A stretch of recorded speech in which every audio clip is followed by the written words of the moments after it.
Good morning. Welcome to the second Interim Joint Committee on Judiciary meeting.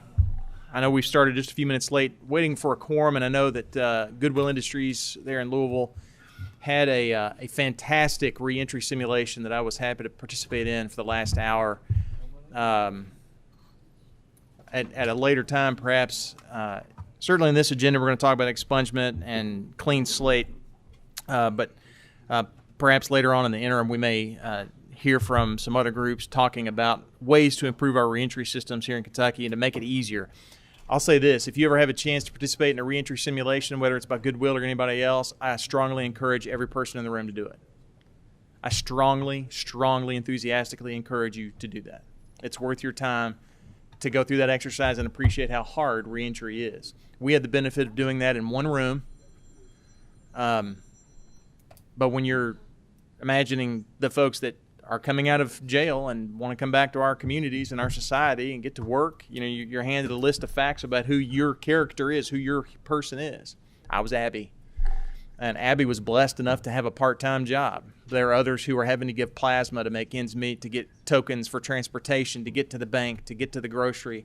I never did pay rent, and I was in jail each of the all 4 weeks. It's hard. So we've had some members come in for that, so that explains our bit of a late start. I want to give a welcome before we jump into the agenda here and take roll to our new judiciary analyst, Josh Shelapak. Is that right? In the bright yellow shirt there. Josh, glad to have you on the team. Not sure what kind of bet you lost, but here you are. Anyone have any guests they want to recognize before we get started? All right. Madam Secretary, please call the roll. Senator Berg. Present. Senator Carroll. Senator Deneen. Senator Neal. Present. Senator Schickel. Present. Senator Stivers. Senator Storm. Present. Senator Turner. Here. Senator Wheeler. Here. Representative Banta. Here. Representative Blanton. Here. Representative Bratcher. Here. Representative Bray. Representative Burke. Present. Representative Decker. Representative Dietz. Present. Representative Flannery. Here. Representative Herron. Here. Representative Cole-Carney. Present. Representative Lewis. Representative Maddox. Here. Representative Mosier. Representative Nemes. Here. Representative Petrie. Here. Representative Rawlings. Here. Representative Sharp. Present. Representative Stevenson. Representative Wilson. Co-Chair Westerfield. Here. Co-Chair Elliott. Here. All right, seeing that we have a quorum, I'll entertain a motion to approve the minutes of the June 8th meeting. Motion made. Is there a second? Second. Thank you. Any questions or comments or edits to the minutes? Seeing none, all those in favor of approving the minutes, please vote by saying aye. Aye. Those opposed? Minutes are approved. Thank you. All right. First up, I'd like to welcome our staff from the Department of Juvenile Justice, Rodney Moore and Rebecca Norton, and Marissa Ritter. Thank you for that.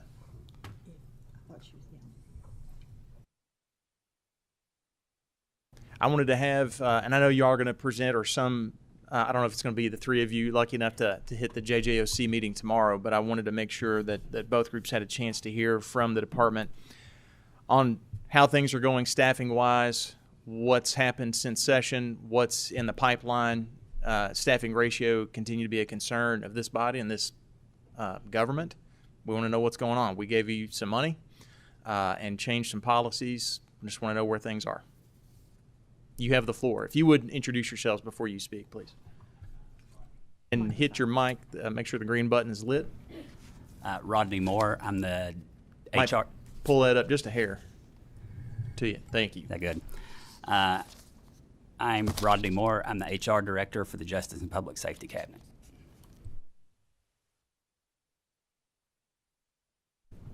I'm Marissa Ritter. I am the HR branch manager for the recruitment branch. And I'm Rebecca Norton. I'm the budget director for the Justice Cabinet. First, thank you for having us. We're here today to give an update on staffing and hiring for the Department of Juvenile Justice. With all the efforts up to date, we've seen our correctional officer numbers in our 8 detention centers increase from 146 in January to 183 as of today. The additional funding provided in Senate Bill 162 to add another 146 positions in correctional officer series to meet the department's recommended staffing pattern to ensure the safety of all staff and youth. Just as important, we've seen the candidates on our registers grow significantly. We currently have 325 applicants on our current open correctional officer registers. With these numbers, the facilities are able to ensure they're hiring the best candidates.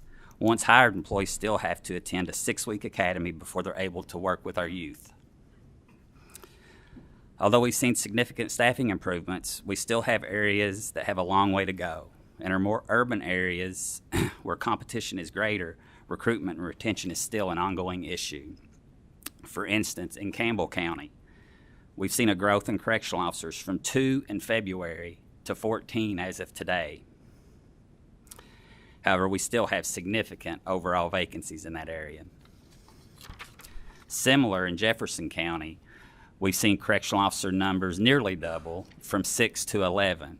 But again, we still have significant amount of vacancies in that area. The Justice Cabinet and the Department of Juvenile Justice has spoken before the legislature several times about the staffing crisis that DJJ has been facing, primarily on the detention side.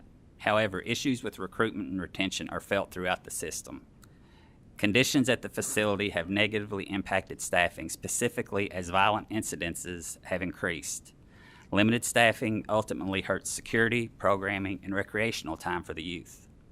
These burdens also impact recruitment and retention efforts. Detention staff have long faced poor compensation, pension options, as well as difficult and dangerous work environments.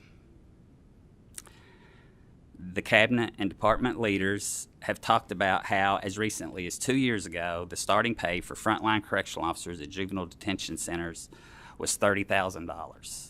These low wages did not attract the staff that we needed. The administration and the Cabinet committed every resource to improving recruitment and retention at DJJ.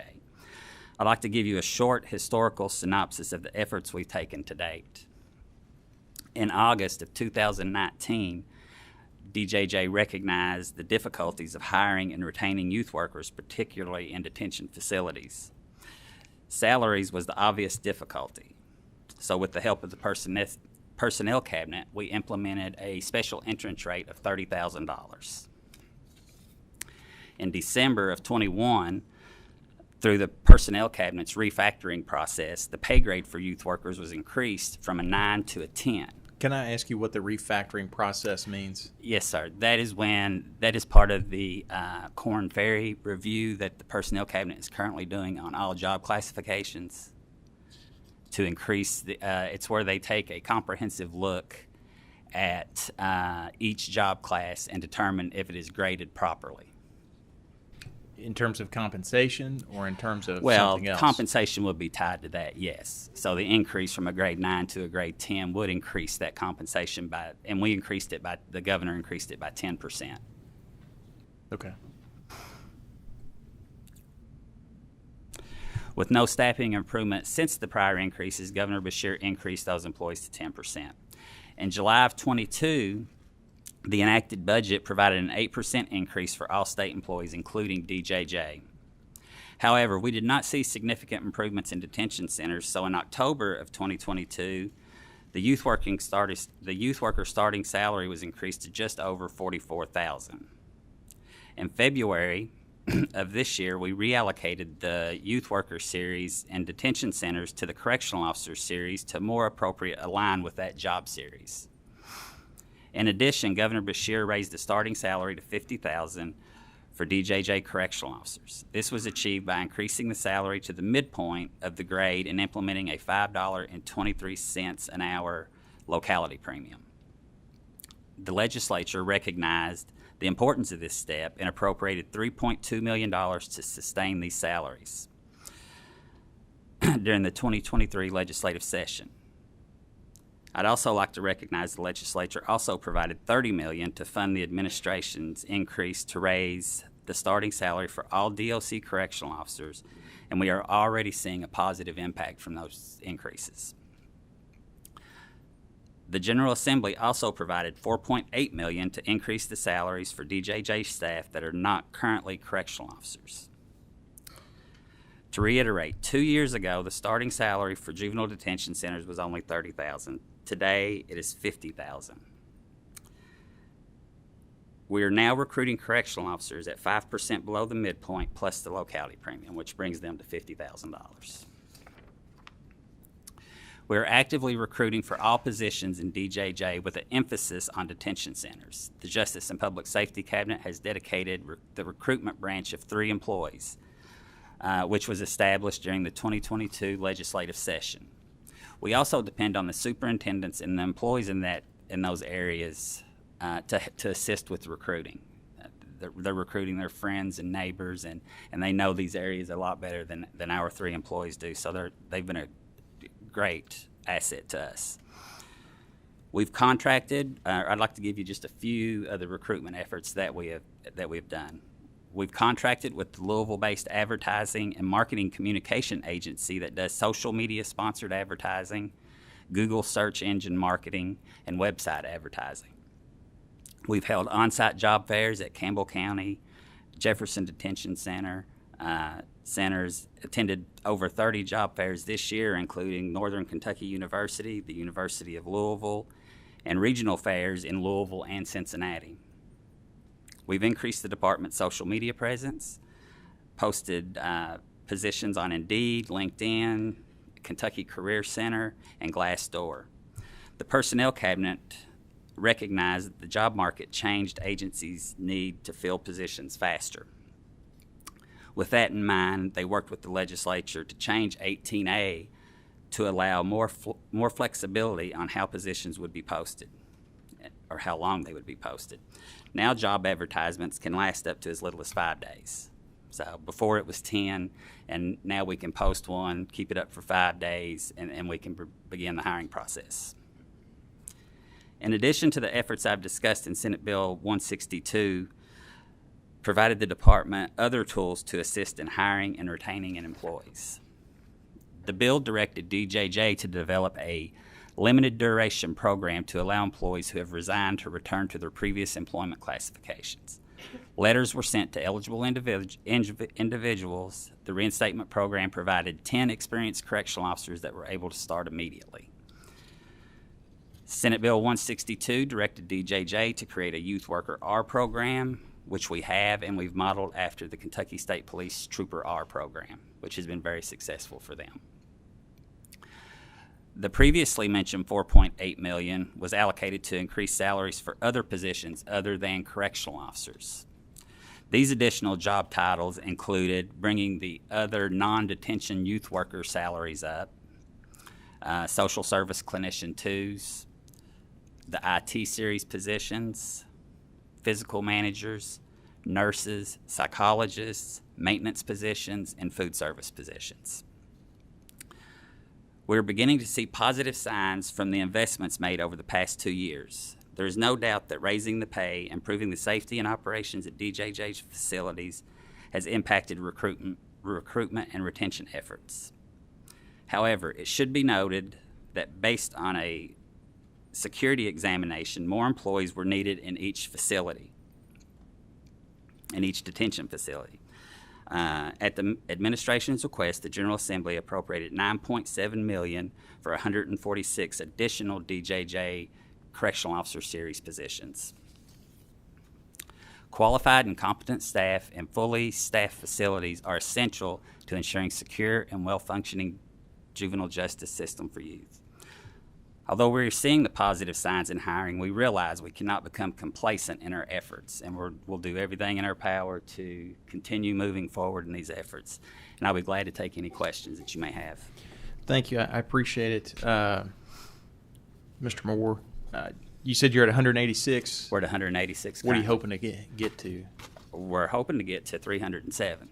307. Yes. And when the I disagreed with the approach, and I said it at the time, and others can disagree with me. I had no problem with increasing the correctional staff of the agency's pay. They deserve every penny of that.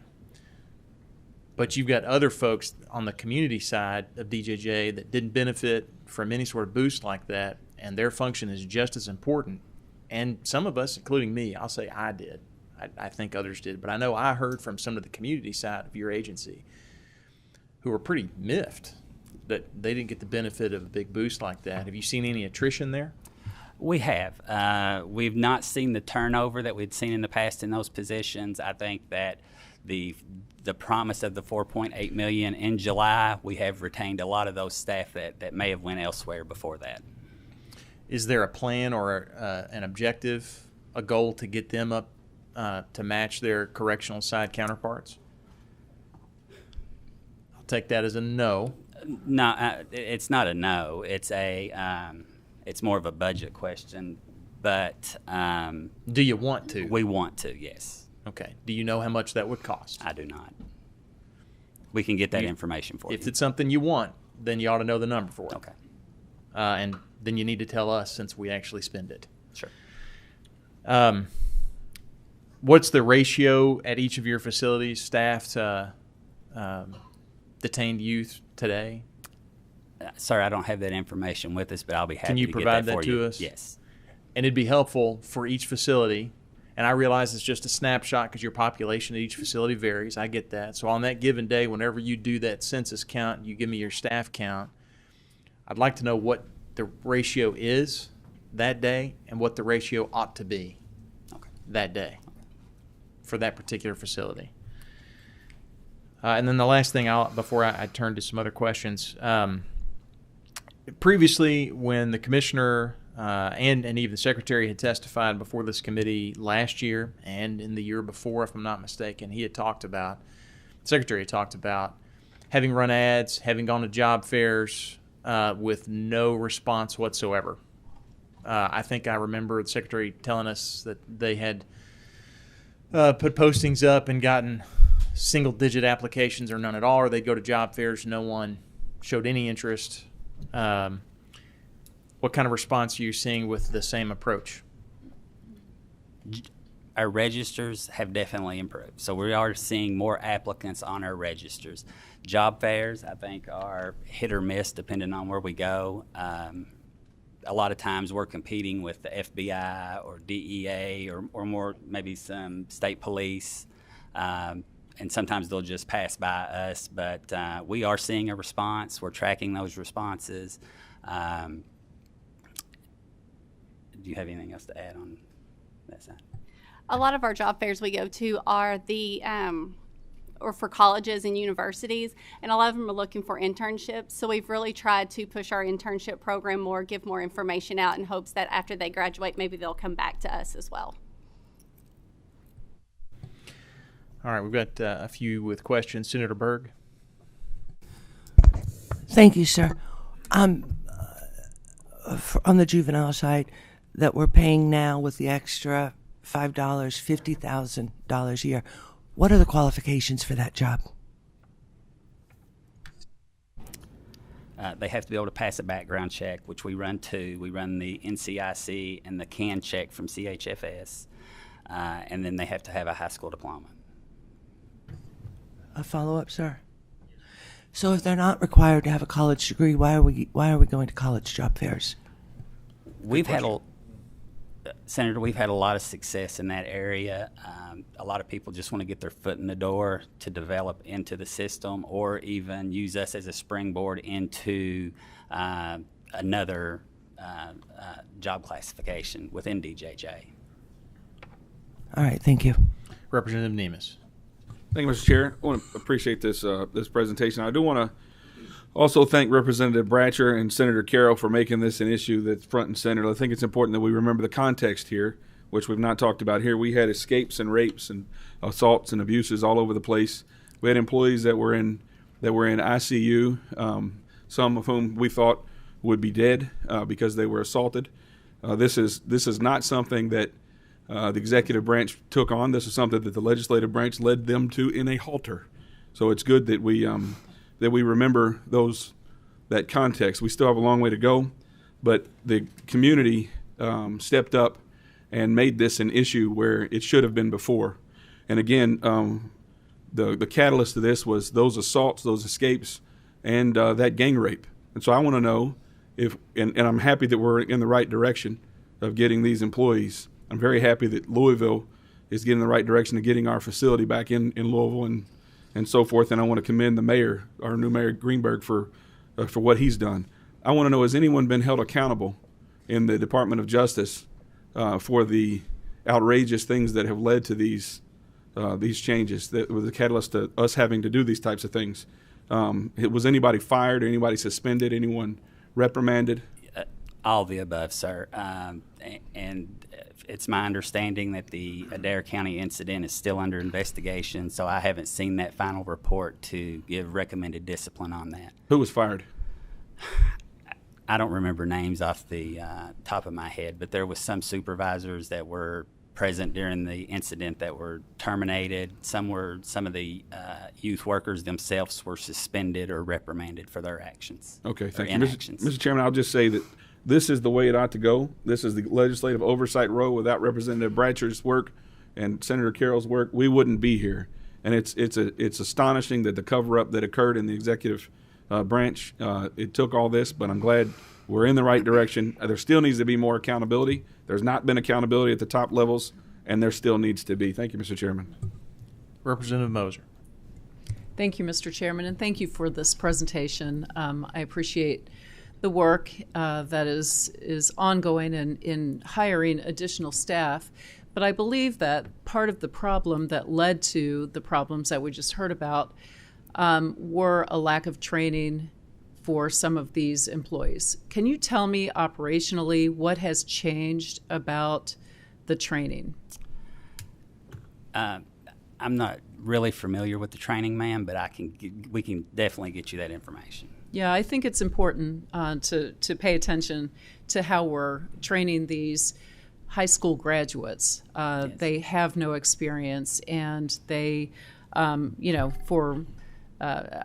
would assume that they've never had a child development class. They don't know the first thing about psychology. A lot of these children, and they are children, are coming in with severe mental health issues, and I think it's important that we really focus on how to work with these kids, because the point is to correct their behavior, not make them better criminals and be harsh, and that's the whole problem that we had. And then, if I may, just quickly, we inserted some language in the bill, in House Bill 3, that requires mental health assessments and treatment. Can you talk about what's happening when a child comes into the juvenile justice system? That's information that I'll have to get for you, ma'am. That's not something that I really work with, but I will definitely get that for you. Yes, thank you. That's critical information. Okay, thank you. Senator Schickel. Thank you, Mr. Chairman. I want to echo the sentiments of Representative Nemes and thank Senator Carroll and Representative Bratcher for all their work on this. They really worked hard. But I have to take a moment to speak up for Northern Kentucky because we talk about headed in the right direction. In our region of the state, we're worse off now than we've ever been, because for the first time since really juvenile justice was created in the mid-90s, we have no detention center. And this is just totally unacceptable. We all saw what happened in Louisville when they didn't have a detention center. We certainly don't want that to happen in Northern Kentucky. 2 days ago, we had a meeting of virtually every elected sheriff, county attorney, and police chief urging. This is hard for me to comprehend. The largest metropolitan area, or one of the largest metropolitan areas of the state, with no juvenile detention center. And as you know, I've been critical of our juvenile justice laws, and I continue to be, but this particular problem is an executive branch problem, and we need it corrected. We need it corrected yesterday. What can you say to give me hope? Thank you, Senator. And Northern Kentucky is a priority of ours. Our recruitment team, they're up there constantly. Just this week, we went to Northern Kentucky and had scheduled 20 interviews for correctional officers. Unfortunately, only 11 showed up, but out of those 11, we did hire 10. So we are making progress in Northern Kentucky. Of course, we were required to go through trainings, so it'll be 6 weeks before they'll be able to work with our youth. Follow up, please, Mr. Chairman. Yes. Thank you. Speaking to the staffing issues, and I know it is a problem. Anytime you're doing 24 hours a day, 7 days a week, and it's difficult, it is a problem. But I would, and I know you don't have any control over this. I've talked to the secretary. I'm just asking that you pass this up the chain. Is the way we see it, the citizens see it. We have other organizations that have the same issues. Our sheriff's departments, our dispatch center, our hospitals, they all have to staff, and they're making do. Somehow they're making do. So for us to see such a critical service just simply shut down is unacceptable. The other thing that is a concern to us is we have to have a facility that accepts boys and girls, 24 hours a day, 365 days a year.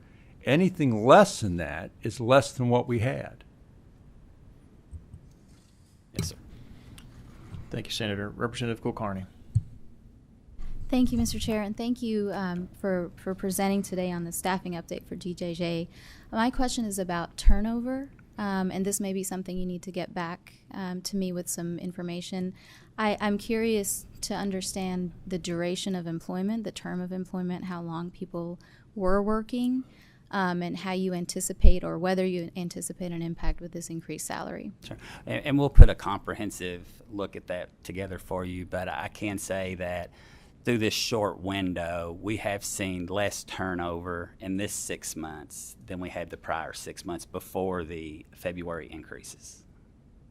But I'll get you a more detailed. If you could, I'm curious as to rate. what the average term of employment is in turnover. Thank you.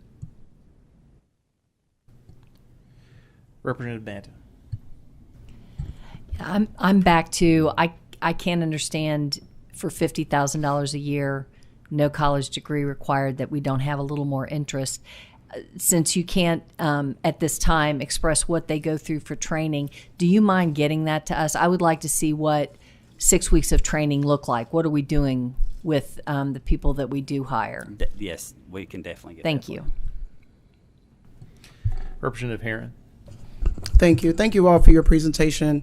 I just want to say for the record, it's, for one, been kind of disturbing to hear some of the comments made today when we talk about the context of the condition that we're in with DJJ.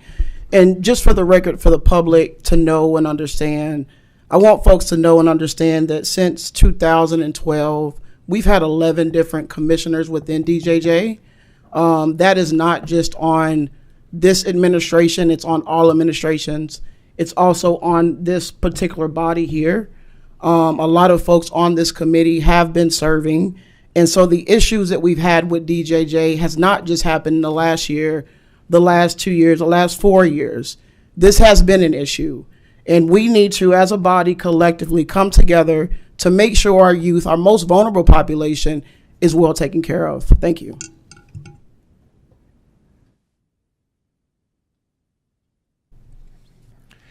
Representative Burke.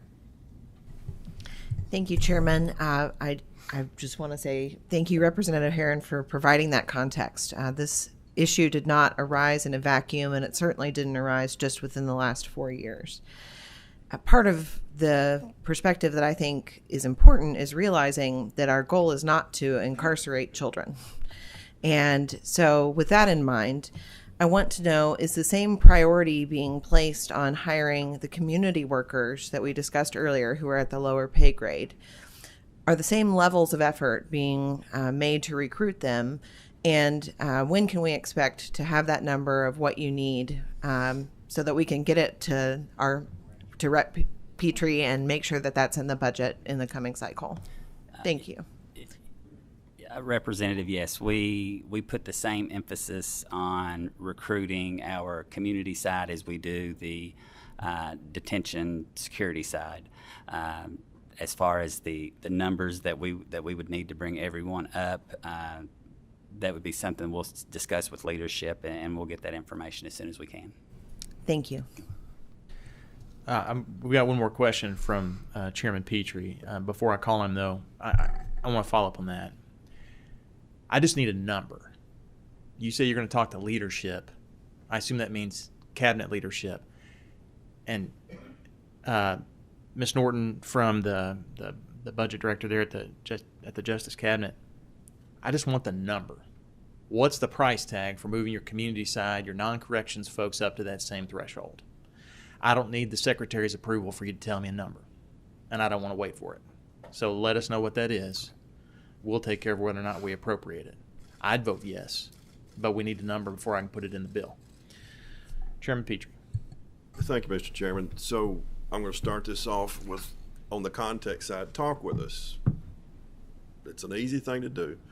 Talk with us. I understand there's hierarchies and so forth and so on, but we have real world issues.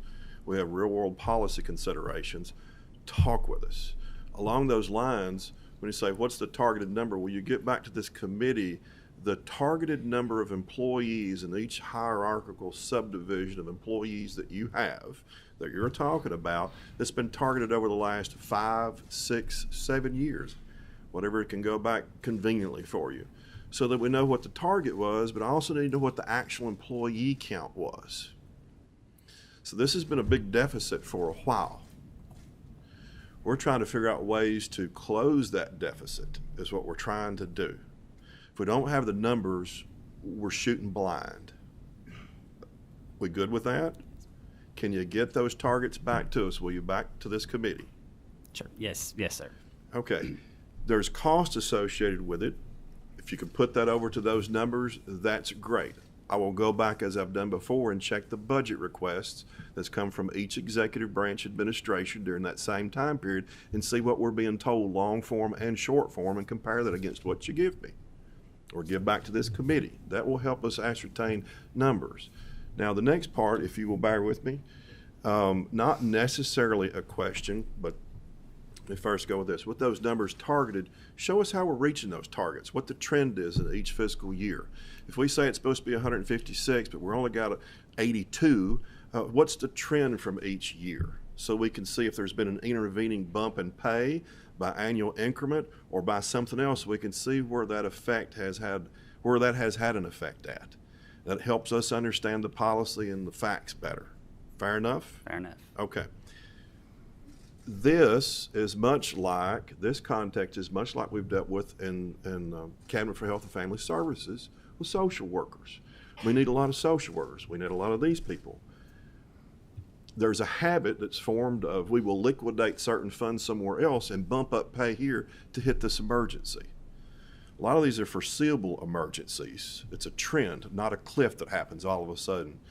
So that is bad policy. That is bad movement for money and otherwise. You mentioned Corn Ferry study. This, you don't even have to worry about this. This is all comment, if I may. You mentioned Corn Ferry study. Okay, that Corn Ferry study is supposed to deal with those pay schedules and set them competitive inside government as well as with outside government, done by an independent, works with the personnel. That was supposed to have been back to us in September of 21, as promised in June of 21 by the Secretary of Personnel and the Commissioner sitting on one of those chairs would get it back to us in September of 21. Without, and we still haven't gotten it, we hope we'll have it by November 1 of this year. Until that pay schedule is dealt with and that is reset, we will always have these immediate emergencies that will continue to take place of, we have a deficit employee here, here, here, here. Let's get to the emergency. Once that pay schedules, it resets and makes us competitive. And then we can use the annual increment, can keep us along until the next one. We just passed this last session that pay schedule will be done every 5 years rather than be neglected forever. So that should help you. But this is a symptom overall. You mentioned the Corn Ferry. If you can find one little piece to deal with in government, you've just, I'll try to use a nice word, you have overlooked the remainder of state government at that point. We need to quit getting to the emergency side and look for the planning and look for the trends ahead of time, and that's why I'm asking for that data to come back to this committee. Thank you, Mr. Chairman. All right, thank you. I appreciate the presentation, and I appreciate you all, whoever, if it's the three of you or someone else coming tomorrow before the JJOC to field questions at that time too. I'm going to, just while we're talking about juvenile justice, I do want to go ahead and go to item number 6 on your agendas. The Administrative Reg Review Committee referred an administrative reg to us. They had some debate. After I reviewed the minutes from their meeting, I thought it was worth having us discuss and talk about it. You can see it there, 505 KR 140. And we've got a handful of folks that I wanted to have present and give a very brief summary of the reg, the proposed reg. And then I wanted to hear from Scott West, DPA, to talk about their position on that reg and the concerns that they have that I think they raised at the Reg Review Committee. But I wanted to give an audience here for that same discussion to get a little more fleshed out. So if you would please, folks, introduce yourselves when you speak, and you have the floor. Hit your mic button there, please. Make sure the green light is on. Thank you, Mr. Chairman. I'm Leah Boggs. I'm the General Counsel to the Justice and Safety. Amy Barker, Assistant General Counsel at Justice. Good morning. My name is William Codell, and I'm an attorney with the Department of Juvenile Justice. Mr. Chairman, this regulation, and as you're probably aware, the juvenile justice regulations adopt multiple policies by each regulation. So 140, I believe, has 34 total policies. We're amending 12. The amendments basically enact the governor's executive order segregating the males and females, as this committee was aware, and what we've discussed today, the problems that we had with fire and riot. You all were very interested in segregating the males and females and segregating violent and nonviolent offenders until we could retool the facilities to make it safe to house them together. I'd say we were listening to the governor be very interested in segregating those populations. So I disagree with that characterization that we were very interested in that. I know some of us were interested in separating violent from nonviolent, and I think that's appropriate. But you heard from Senator Schickel already talking about the closure of a facility, and Senator, I don't want to speak for you, Senator Schickel, but the transportation costs that your folks in Northern Kentucky have talked about is an issue everywhere. And that gives us some legitimate concern, not to mention distance from counsel, distance from family and support services. Can you give us a summary of what those 12 amendments are? Yes, sir. Really, the amendment that the DPA, I think, highlighted occurs in 700.1, and that allows, just talks about operating the female-only and the male-only facilities and the high and low offender facilities. It also talks about detention based on the security needs and the transfer of youth based on staffing, bed capacity, no contact orders, gang affiliation, or anything else that would impact the safety and the security of the facility. And it also allows DJJ to transfer a youth that might be in a nonviolent or low-risk facility to a higher risk if they become problematic in that low-risk facility. The other ones are just grammatical corrections. They also implement the taser and the pepper spray. Those changes are made to 713. 711 talks about the transportation and allowing security handcuffs and that kids will be transported securely during transportation in 711. 712 is just a grammatical change to clarify. 713 adopts the pepper spray taser, allows for that use in those facilities. 717 is just some grammatical corrections and emphasizing de-escalation. And that special assaultive juveniles might require additional corrective action when they're acting out in the facilities. 720 is grammatical. 720.2 is grammatical. 730 is grammatical. Either in this reg or any other regs or in departmental policy, agency policy anywhere, have you all established new protocols or different protocols for the handling of those sort of defensive weapons? There was debate and discussion about that back during session. Yes, this is the reg that does that. Right. And then, thank you. And then do the 6 weeks of training that was mentioned earlier by the gentleman from HR, Mr. Moore, does that include, I assume, curriculum about those defensive weapons? Yes, sir, and I will defer to our training people to answer that specifically, but what we did with the defensive weapons, and we've been through this training with the pepper spray as I understand it, because the academy curriculum did not include pepper spray at that time. Once it was implemented, once it was allowed to use, we went through all the detention centers and trained them on the use of pepper spray. And then that class started at the academy, and so there were some people that didn't get trained at the detention center. They went to the academy when they had that class to make sure they got training. But you have to be certified. You have to be certified that you were trained before you were issued any pepper spray. So whether they got trained in the detention facility or whether they went to the academy and got it, they had to have a certificate. I believe it's now in the academy curriculum. Is that an agency certificate, or is that some third party that you've contracted with that certifies that? It's an agency certificate, Okay. but the regulation specifies that before you can carry, you must have had the training. So that is our way to know and to have on file who has had the training, who has not had the training. And it's specific to the pepper spray? Yes, Okay. but we will have that also for the tasers, which have not been rolled Right. out yet. I believe that's in the academy, but I'm not positive about that. But we are now working on the procedures and the post orders to roll out the tasers in the facilities, and I believe we are now training the youth development centers on the pepper spray. Thank you. Pepper spray deployment. Senator Schickel. Thank you, Mr. Chairman. Got a couple questions. Nothing I think has been more mischaracterized than this issue of housing male and female detainees together. No one ever, there was kind of inferences made that that some people favored that. Obviously no one favored that. That's Corrections 101. Obviously males and females always need to be separated. The question is this.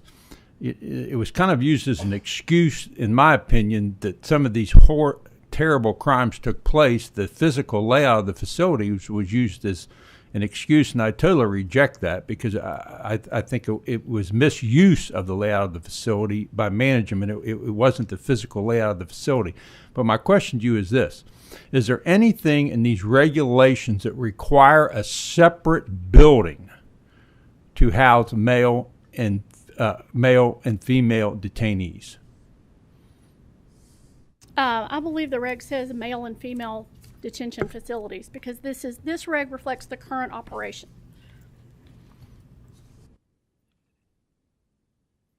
Oh, I'm sorry. Wait, that part has been removed.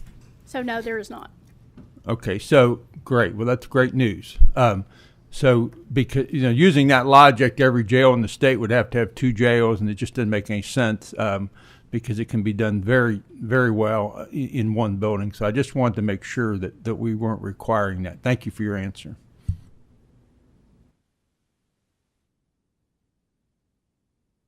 Senator Turner. Thank you, Mr. Chairman. I apologize if it's already in the knowledge that I don't have, but when you're talking about using the tasers and the spray, is the regulation provide that within a time frame after that is used that there's a written report made about that use and explaining Absolutely. the purpose, and it's putting in a permanent document for? Yes, sir. All right. Just want to make sure. Thank you, Mr. Chairman. Thank you. Representative Herron. Thank you. I know that these regulations are on detention, but I do have a question around the transportation. Has there been any changes made to any of the transportation regulations. The reason I asked, I got a call on Monday that there was a young woman, young lady who was detained and actually ended up being transported to 4 different facilities over the weekend. And so I'm just curious as to what changes have been made around transportation, and how are we making sure that youth aren't being sent to so many different facilities in such short period of time. So the only changes to the transportation in this regulation is regarding security during transportation and pepper spray, handcuffs during transportation. There is no regulation talking about that. The procedure is to transport them to their, well, depending on if it's male or female. So that the females would go to Campbell to then be transferred. We can certainly look at that instance for you and to understand why she was moved 4 times. I mean, I apologize, I can't speak to that without that information. That does not sound like it was a good idea for her, and it was certainly hard on the transportation unit transport, but I can speak to that. But we generally want them to go one place and stay. I just want to know, again, when we're talking about the care of our young people, agitation, if I was transported somewhere and I had no idea where I was going 4 or 5 times in a short period of time, I would be very agitated. So when we talk about the safety and security of our facilities, we also have to talk about how we are treating our young people and what that looks like in policy procedure, all the way from transportation to detaining them. It's very frustrating. It's very frustrating when we hear some of the narrative of these young people are being dangerous. We're causing them to be dangerous. We're causing them to be agitated. We're causing them to be afraid and scared. And so, of course, they're young people, so they're going to act that way.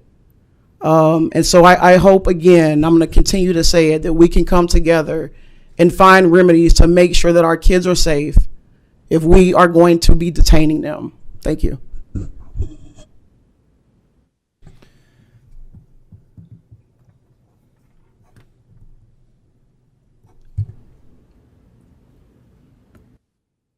If not, I'm going to ask Scott to come up on behalf of DPA. And Ms. Karam. And Ms. Lowe. Thank you. If you each would introduce yourselves, you have the floor once you do.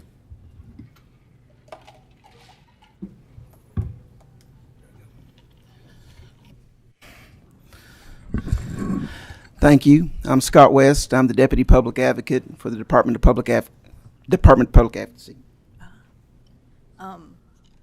I'm Laura Karam. I'm the Staff Attorney Supervisor for the Juvenile Post-Disposition Branch. I'm Melanie Lowe. I'm General Counsel with the Kentucky Department of Public Advocacy. Thank you for having us today. It's always a privilege, and we don't take it lightly. We're very appreciative, so thank you, Chair Westerfield and Chair Elliott, for listening to us today. We have concerns with the proposed regulations as they are currently proposed. Of course, we're in the Justice and Public Safety Cabinet with the Kentucky State Police that arrests and investigate our clients, Department of Corrections that incarcerates our clients, the Department of Juvenile Justice that detains and rehabilitates our clients. So I'm often saying one of these is not like the others. But we are very appreciative that the Cabinet has met with us and that they have recognized our independence as an agency, and we've had some very civil and courteous meetings with them regarding these regulations. Nevertheless, we're kind of where we agree to disagree.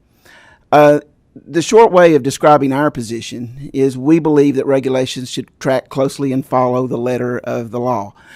Administrative regulations are the blueprint with which the executive branch carries out the intention of the legislature as expressed through statutes.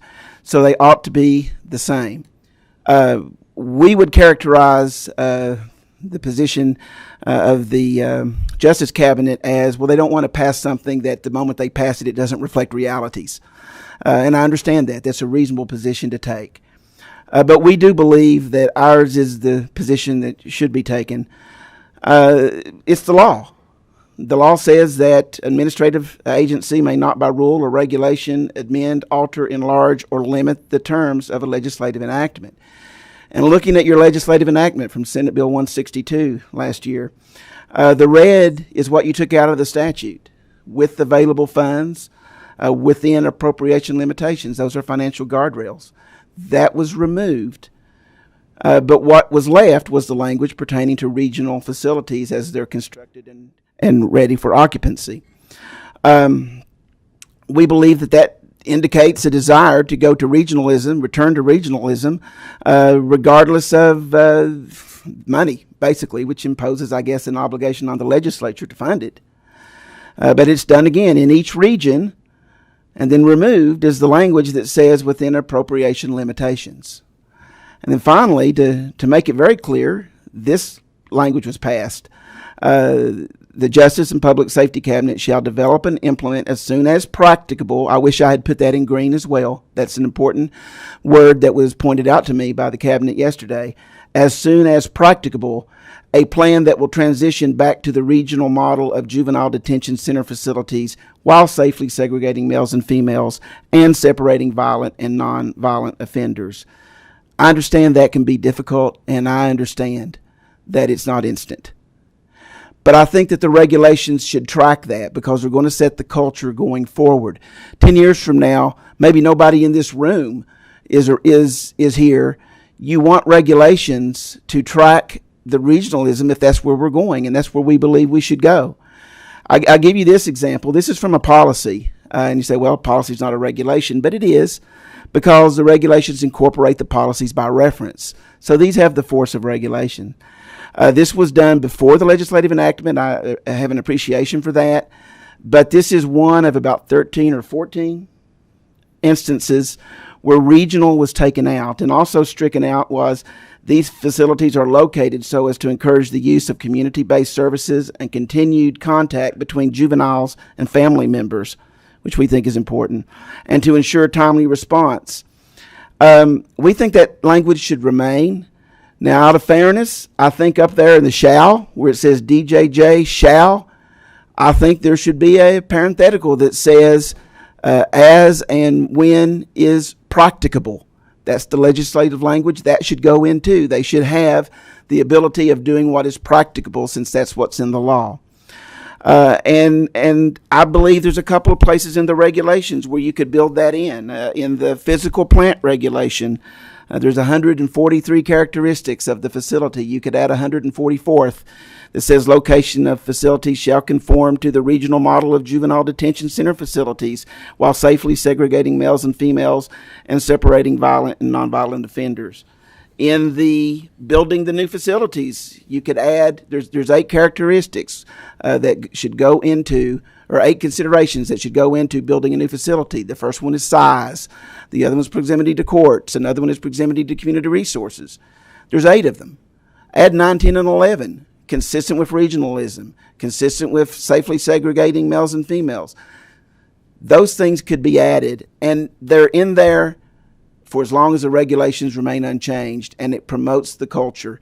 Even if you can't do it tomorrow, it's there to make the culture part of the rules and the regulations. But we're not we're not self-appointed keepers of the law. It says thou regulations shall match thy statutes. We think there's good reasons for regionalism. We've been trying to get regionalism back for a long time because of what it does for our clients and what it does for our agency. And for that, I'm going to turn to Laura Karam. This is my part of the PowerPoint. So deregionalization drives disparity. Deregionalization drives disparity in our representation of clients and further impacts areas where we already see racial and ethnic disparities.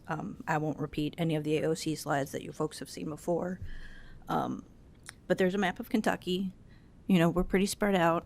The next slide is the pop art diagram that the current system sort of leads us to. We'll explain shortly. The black squiggles are the four-pronged trail of where a Campbell youth could be dispersed throughout the detention system. That trial attorney would need to visit youth at Warren, Fayette, Breathitt, and Boyd to maintain client contacts. Speaking of Mr. Schickel. The red circles, maybe go back to the picture, but the red circles represent all the counties with girls that are at Boyd. There are some girls at Campbell as well. So Christian, Davis, Hopkins, Muhlenberg. Those youth all drive past Warren, Adair, and Fayette on the way to Boyd. Girls in Wolf and Jackson and McGoffin drive past Breathitt. Campbell girls go to Boyd. Yet there were still 6 girls at Campbell on Monday, 2 from Fulton County. So that's a lot of transportation. That's a lot of mileage for our attorneys to visit clients. Fulton youth used to go to McCracken, which was 48 miles from home, which was a hop and a skip from the DPA office. Now those girls arrive at Campbell for intake. That's 350 miles one way. For the transport, 313 for the attorney. And then if they're detained beyond that initial 24 or 48 hours, they're moved again to Boyd, which is 400 miles or 374 one way for that DPA attorney. That's extreme, but that actually happened this week. That's not out of the realm of possibility. The current plan impedes our DPA client representation as we merge with Jefferson County. The Jefferson County Defender has limited resources in juvenile court at the moment, but has clients at Adair, Boyd, Breathitt, Campbell, Fayette, Jefferson, Warren.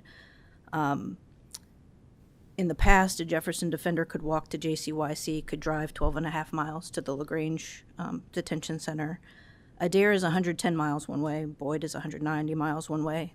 But as it currently stands, there are kids in 7 facilities, so that's 1 facility visit per day fills a week. That's not a work week, that's a full week. And of course, those attorneys are in court every morning, and usually afternoon in Jefferson County Juvenile Court. A Boone County Defender has youthful clients at Boyd, Fayette, and Breathitt. The round trip to make that tour to the 3 detention centers is 400 miles, 7 hours and 13 minutes, and that's just the drive time. That's not stopping and actually talking to their clients.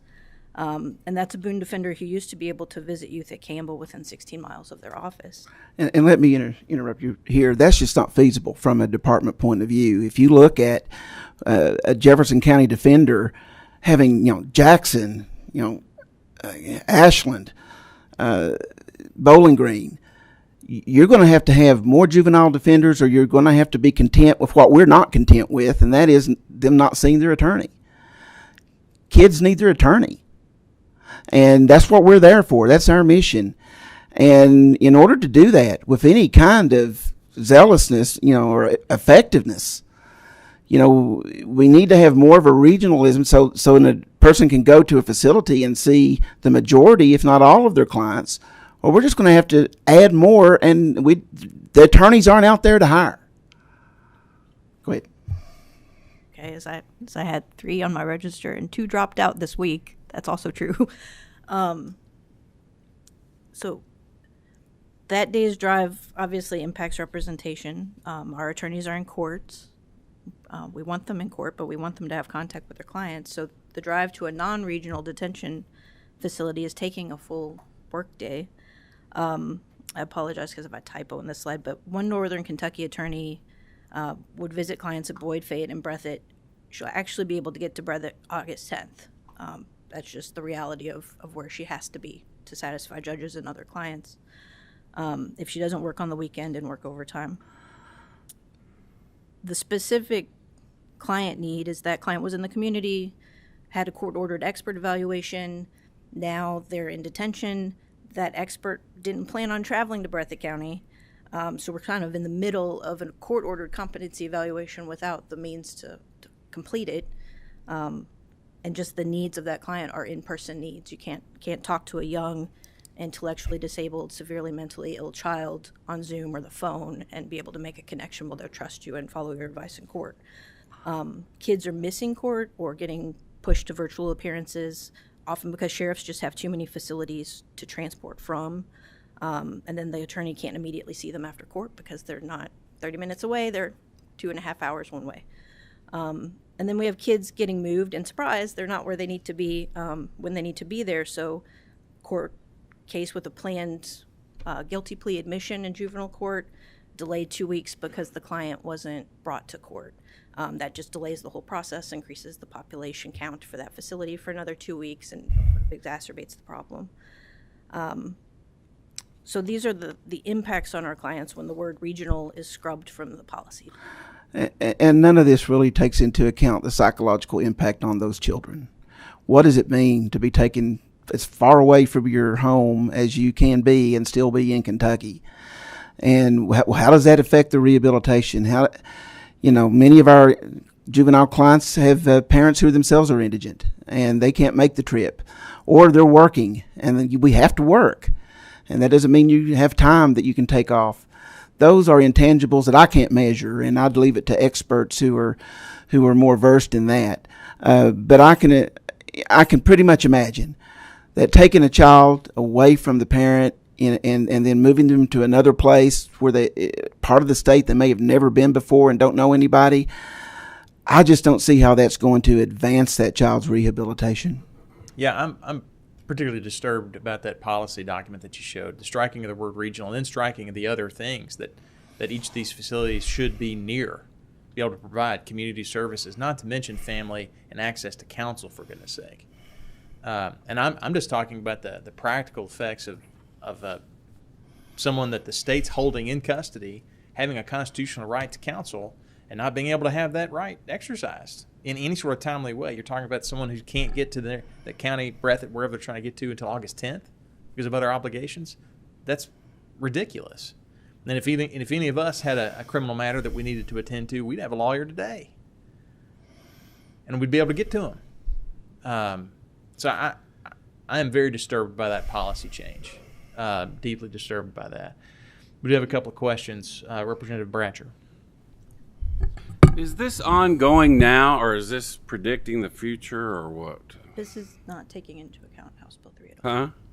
Huh?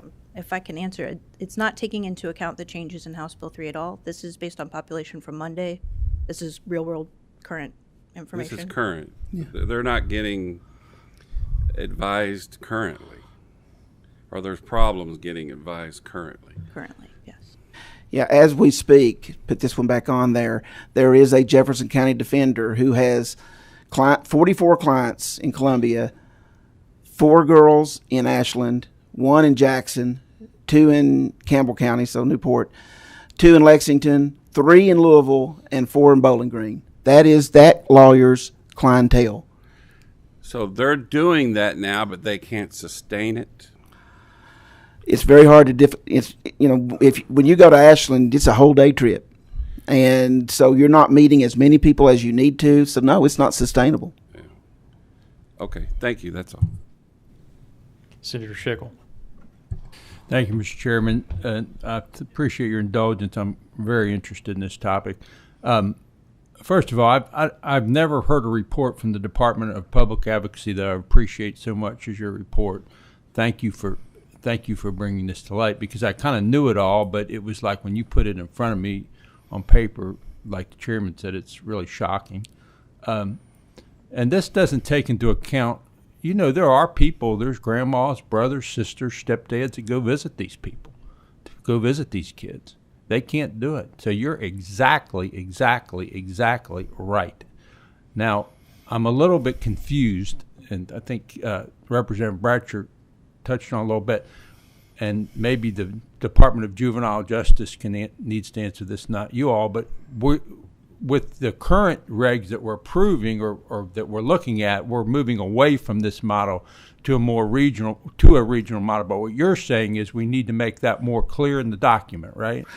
I think the regulations should track the statute. Because if there's one thing, and I sat through all those meetings last summer, if there's one thing we wanted to do, we wanted to have a regional model. And we think that regional, wherever it appears, should be restored. We do understand that there is that caveat, as is practicable. That should be in there too. We're not trying to hamstring, sometimes, to use a phrase, line up alphabetical order according to height. Well, you can do it in alphabetical order, or you can do it by height, but you can't do both. And that may reflect lack of staffing that we have at this point, lack of facilities, lack of funds. But we're gravitating toward the point where one day we'll be able to do all of that. And I think that the regulations should not wait for that day and then say regionalism. They should be there now. And if there's practical reasons why you can't go to a regional system, then you come here and explain. If the legislature were to give DPA money and say, I want you to go spend the money this way. And I think we both know what'll happen. I'm not going to make you speak for DPA, but if you continue to, if the agency continues to strike regional, continue to strike references to that in the statute, we know what's going to happen. Instead of regional, it's going to be a sort of a super region. Put that language in statute explicitly. That's a solution. Because, I mean, we're debating this reg today. Even if we wanted to vote and find it deficient, it's not going to stop it. We don't have the power to stop that when we're not in session. But if we don't act and do something to change that, I fear we'll move away from the regional model because the policy document won't reflect that objective at all. It'll be based strictly on separating males from females and violent from nonviolent. And then it'll be a budget question from there. Can we manage this with 2 big facilities, one for boys, one for girls, or we need 4 big facilities? Anyway, I didn't want to interrupt, but I wanted to interrupt.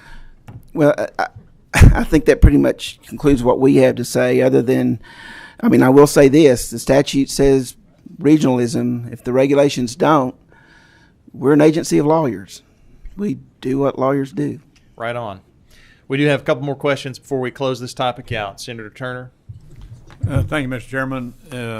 So the public will understand, the numbers you've given us are only the public defender's numbers. Is that correct?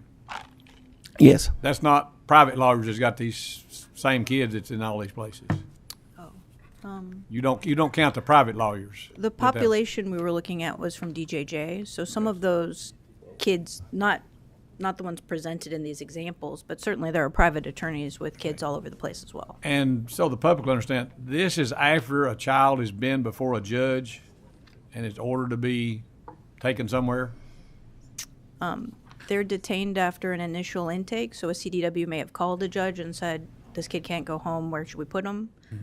So some of the kids are awaiting their first appearance in front of a judge. The majority of these kids have seen a judge at least for arraignment or detention hearing and are awaiting the full process. And I'm going to keep asking a few questions. That's right with you, Mr. Chairman, or talking. And after that, the process is they're taken there. We're supposed to have the best technological internet system in the state. Has anybody talked, so we get some time to regionalize, with doing a secure room where an attorney from your office could do a Zoom and they can watch them, but they can't hear. You could turn the sound off so they could talk their law freely on a Zoom to try to get some of this transportation stuff resolved. Has there anybody discussed that idea? I think AOC is trying to come up with something that accommodates that. I call it a breakout room on Zoom, that I could say, Your Honor, can I talk to my client? And then we go into a private room that only us can talk, and it can't be taped and it can't be listened in on. And then I press the button and I come back and I'm able to talk. That is a nice ideal that is not yet realized everywhere. But that would have to be part of any, if we're going to have Zoom technology in our courtrooms, that needs to be part of a solution. Well, at least, if I may, Senator, I want to say I agree with Ms. Karam. Or Scott, I thought Ms. Karam may have said it. I don't know how you build rapport, and I'm as big a proponent for Zoom in courts as anybody in this room. I relied on it this morning when I pulled over on the side of 127 to have a docket. I'm thankful for it, but I don't know how you build rapport and gain the trust of a kid who is troubled and distrusts every part of government in a Zoom. I mean, imagine yourself for a second with even your lawyer. I agree. I brought mine with me today. She is standing right there, sitting right there. I mean, imagine being on a Zoom with a lawyer and you need to divulge a secret that you've had for years that could incriminate you. You don't know who's in the room. You don't know who could listen. Anyway. Yeah, go ahead, Senator. Can I finish? I didn't say the initial appointment and discussion with that client, but I know lawyers need to talk to them off and on. one question that they may have forgotten or one issue they need that's came up. Instead of driving from where they're at to Boyd County to get that answered, you could use the Zoom and make sure it was secured where it's just you and that client talking after the, I'm not saying the initial. But that would save a lot of time and money, would it not? If we could create something for security that they would have a room that it was nobody could listen to it except you and the child, that they're juveniles, could be talking. Wouldn't that, because it looks like we're not going to get regionalized. The cabinet's not going to do anything, in my opinion, unless we force them. And we could force them to create a room in each facility that would save some time for travel. And then we can direct them to do regionalization by statute, can we not? That would speed things up. Put it in statute and just forget the reg. Well, I mean, the regs are always going to, that is how the executive branch implements the statute. So it's always going to be in existence, but it needs to track but the substance of your question, yes, that would help. That would help. You always are going to have lawyers who can get to their clients and vice versa. And Zoom is used all the time now, and it can be secure, can it not? I'm skeptical. Well, I mean, Zoom's used a lot. I worry about it. I don't know how to hack things, but I know people that do.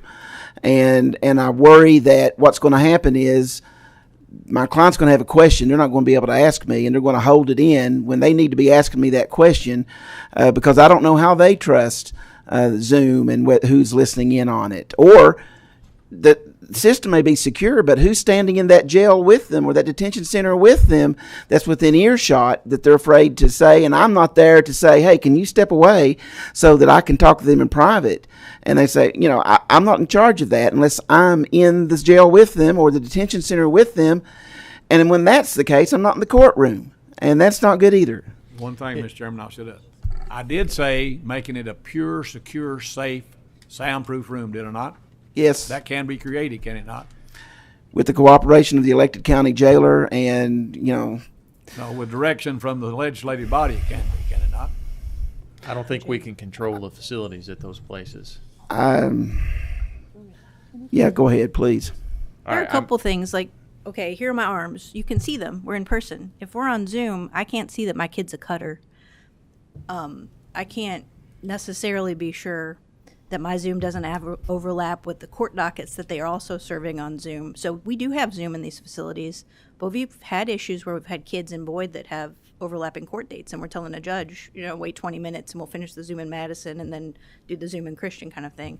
It's not impossible. It's actually going on right now to some degree. It doesn't, like you're referring to, it doesn't substitute for that intake meeting. It doesn't substitute for meeting your client in person. But for a phone call where it's like yes or no, I need a yes or no on this new information, it's perhaps better than the phone call. So yes and no. I wouldn't include any court appearance or anything, just for the person to talk. I'll let you all I'll be quiet, Judge. have that debate. We need to move on. All right, Representative thank you, Mr. Burke Chairman. and then Senator Berg, you're the last two. And if you can shorten it so we can get on to the next thing. Yes, thank you, Chair. A lot of what I was going to ask has been clarified through the discussion that went on with Chair Westerfield relating to the substance of these regulations and how we can respond to them. So I'll leave that as it is. I just want to echo the frustration of DPA. This is untenable. Your clients are the most vulnerable citizens of Kentucky. They are children. They have constitutional rights, and we are not providing them access to their attorneys in a way that needs to happen. And so all I can give you is my assurance that in whatever way I can support you in doing this work, I want to do that. And I think that there are plenty of people on this committee who also agree with that. And to that end, if it takes another regulation or it takes another law, I believe that we are committed to ensuring that your clients have zealous representation and access to their attorneys appropriately. So thank you for bringing this to us.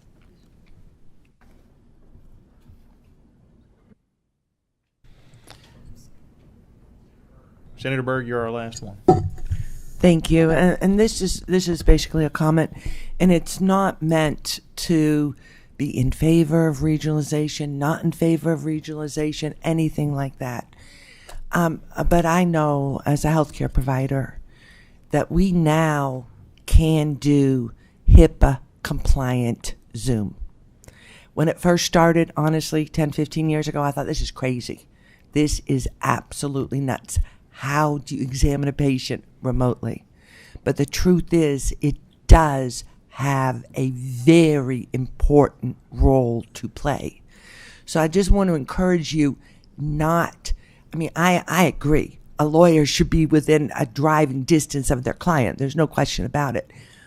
But don't rule it out as an amazing tool, because we have found in medicine that it can work. And we are, confined by HIPAA.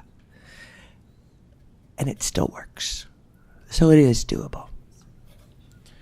All right. I appreciate your all's remarks, all three of you. I appreciate it. We don't have, we've lost some members. I'm not sure that we even have a quorum. So we're not going to take action on this, but we may take action on this regulation at a subsequent meeting. So members, that would also give you time to read it. Give me just a second.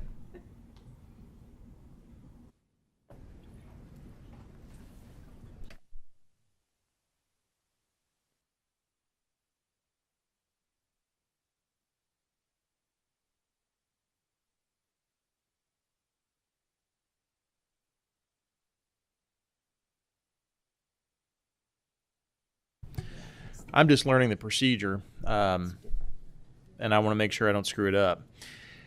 So I'm going to ask the agency, DJJ, if their counsel is still present, or someone from or Mr. Codell, or Ms. Barker, or Ms. Boggs, if you all would consider deferring the regulation and working on an amended version of it. All right. They agree. Is there a motion for deferral? Motion made and seconded. Thank you. All those in favor of deferring and working with Cabinet to come up with an amended version of this, please vote by saying aye. Aye. Those opposed? So ordered. Thank you. I appreciate that. Thank you all. Thank you. No. Okay. Our last item on the agenda, Goodwill is listed separately. I'm going to sort of group them in here with the expungement and clean slate conversation to the extent they want to participate. I want to welcome up or welcome down Representative Moser, along with Josh Crawford. That's not your title anymore, is it? I didn't think so. Oh, I'm sorry. Roberta, how do you spell peon? Is it P? I'm just kidding. I'll pay for that eventually. All joking aside, and I can't, Josh, remember the name of the organization. I know George is in the title. Senator for Opportunity. And your position there? Director of Criminal Justice Initiatives. Thank you, Josh. I appreciate that, and I apologize for getting that wrong in the agenda. Okay, and then Amanda, you coming up very good with Dream.org, previously with the ACLU here in Kentucky, and no stranger to the members of this committee. And do we have some folks attending remotely when we get to that? No, are they here? Wow, all right.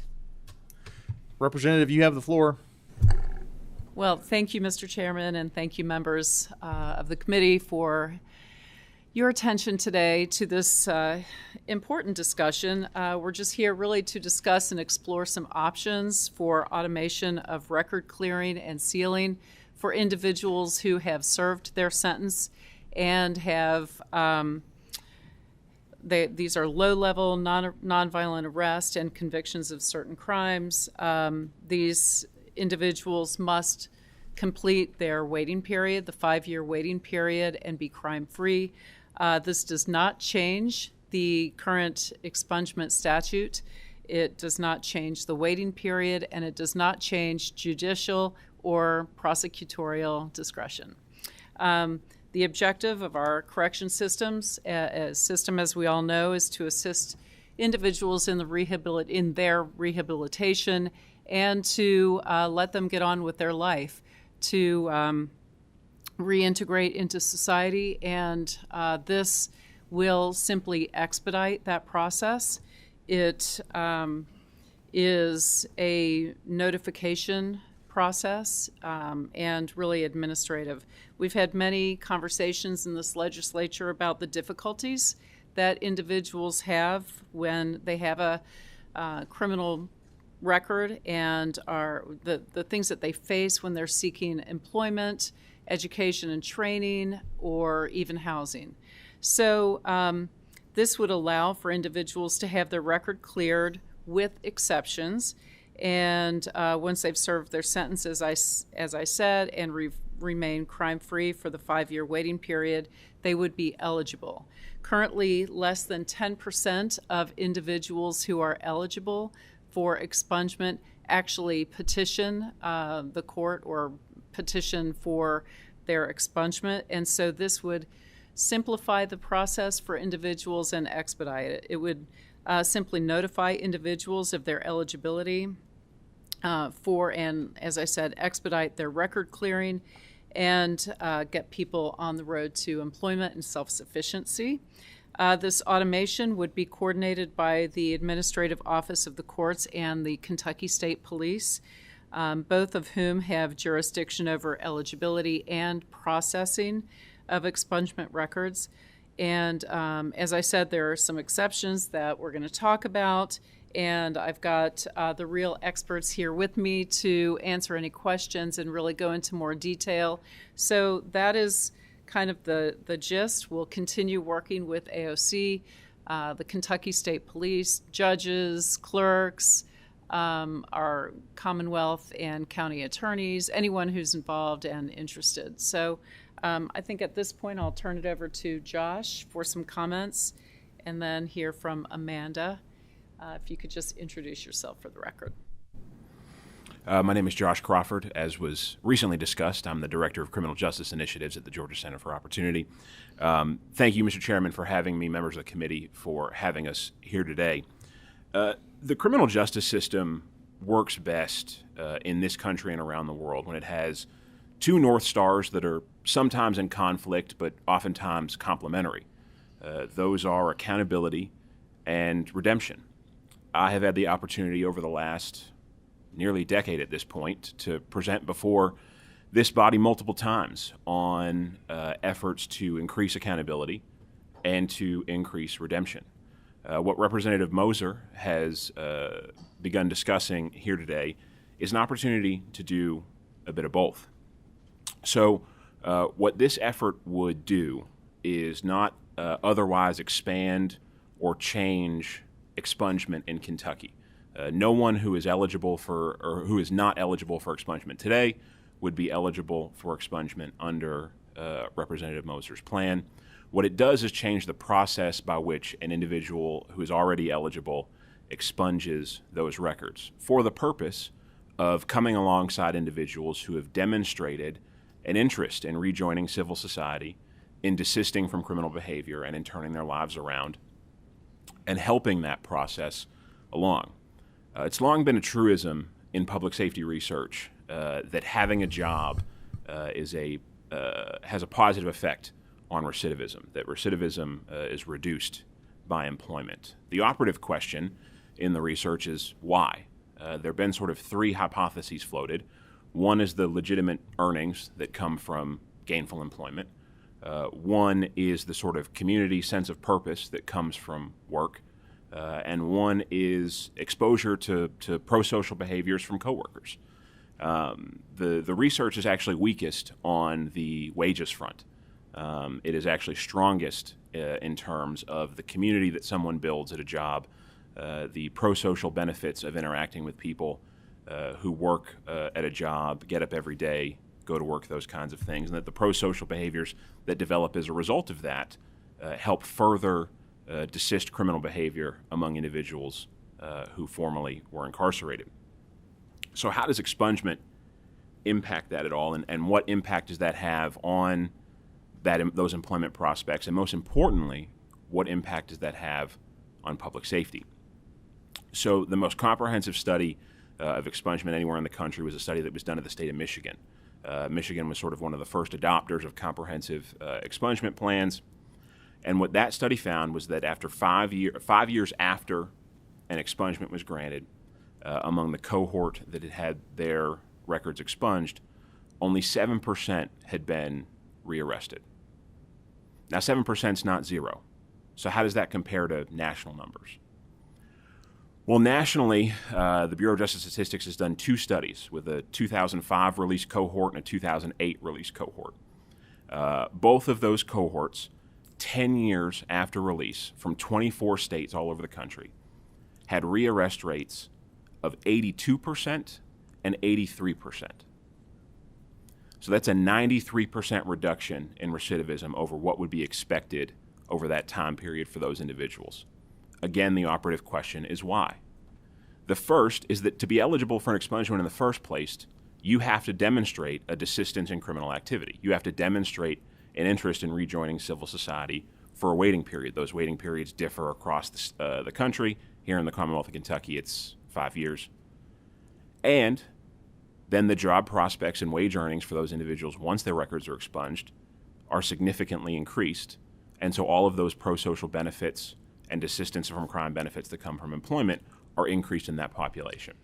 And so what we have an opportunity to do here is to actually improve public safety, get people back in the workforce in a meaningful way, and do it with a population that has already demonstrated an interest in leaving criminal activity behind and rejoining civil society in a meaningful way.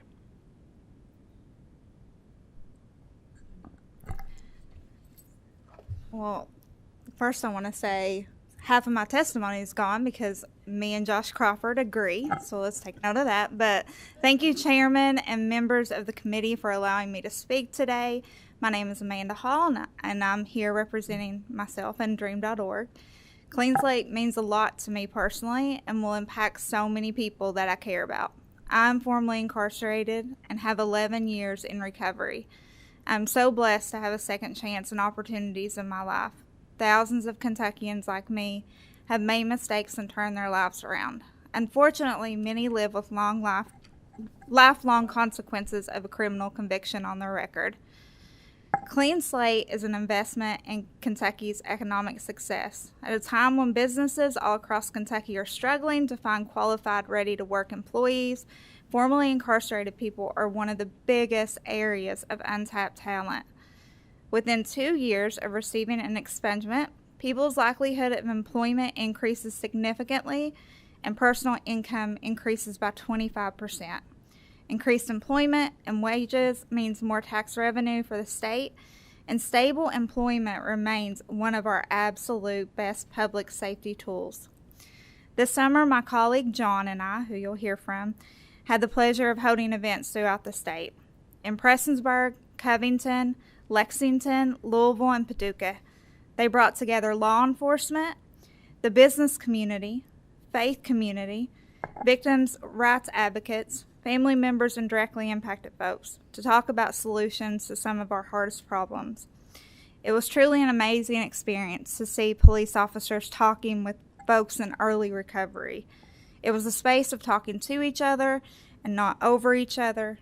At every stop, expungement was one of the things that the audience brought up the most. From Appalachia to Western Kentucky, folks cared about second chances and about getting folks employment and housing. Kentuckians are hardworking folks who believe in forgiveness and redemption. So I urge Kentucky lawmakers from every political background to come together to work on Clean Slate.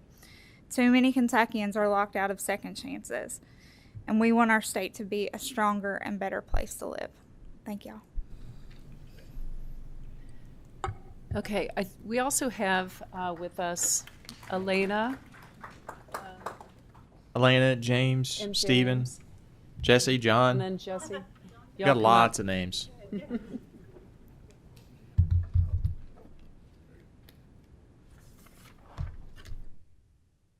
And members, I've got your names down for questions, so I'm going to let you ask when we get done with the presentation. Hello.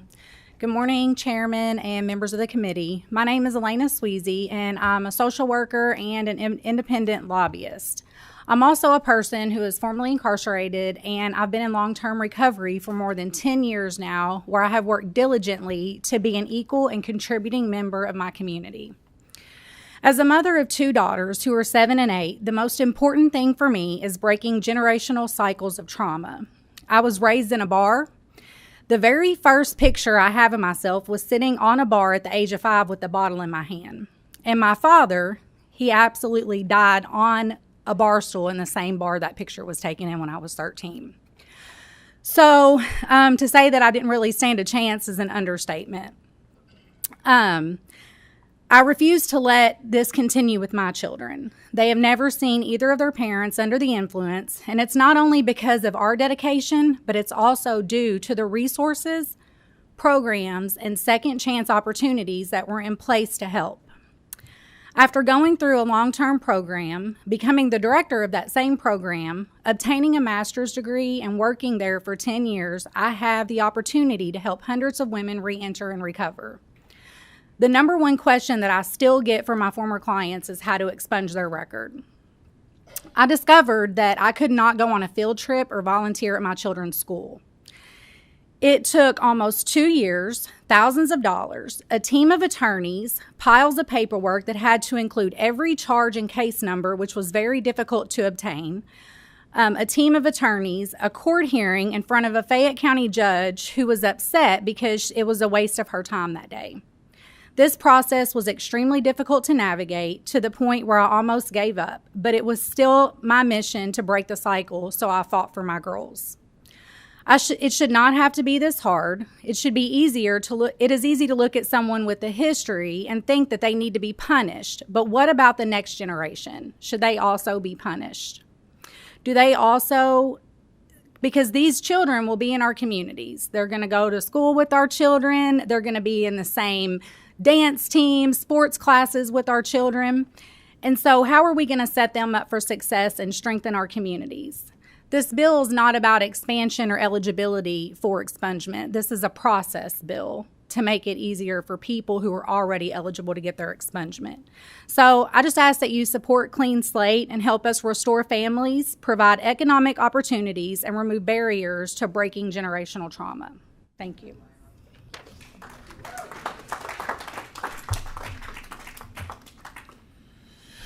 Thank you, Chairman and members of the committee, for allowing me to speak today. My name is John Bowman. I work at Dream.org. Dream.org is an organization that seeks to bring people together across racial, social, and partisan lines to create a future with freedom, dignity, and opportunity for all. We work to find common ground on complex issues that impact everyone.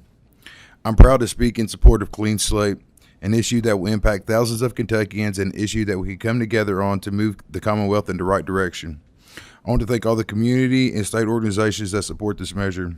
This morning I took the 2.5-hour drive from Louisa, Kentucky to sit here before you because this is an issue that will affect me personally. I was in active addiction for 24 years. I didn't grow up wanting to be addicted to drugs, and just as impacted, bad decisions in life happened. As a result of my addiction, I ended up being convicted of drug-related felonies. Today I'm going on 5 years in recovery. I'm a father, son, friend, and productive member of my community. I believe everyone deserves a second chance at life. With Clean Slate, we can give thousands of Kentuckians a second chance at life. Kentuckians like me across the Commonwealth have turned their lives around and are productive members of society again. We have paid for our crimes repeatedly throughout the years. We are held back from certain career paths, volunteering to help with our children's schools, volunteering to help with youth sports, just to name a few. Most of the people who are eligible for expungement either don't know they are eligible for expungement, don't know how to navigate the process of filing, or can't afford a lawyer to help them through the process. Automated expungement will help the economy by getting people back into the workforce and bringing in tax revenue for the Commonwealth. This is a win-win for Kentucky. We help people like me get a fresh start on life, and we help the state workforce. Thank you again, Chairman and members of the committee, for the opportunity to speak on this issue today. Thank you.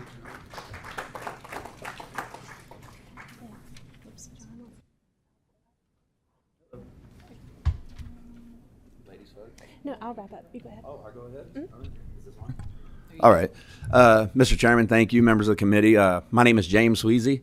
I'm a co-founder and CMO of the Impact Wellness Network, which is headquartered here in Kentucky, which also includes the Robert Alexander Center for Recovery in Mount Washington, Kentucky, a company we founded a few years ago. And we're nearing 500 employees in 5 states And I tell you this because I'm also a formerly incarcerated individual.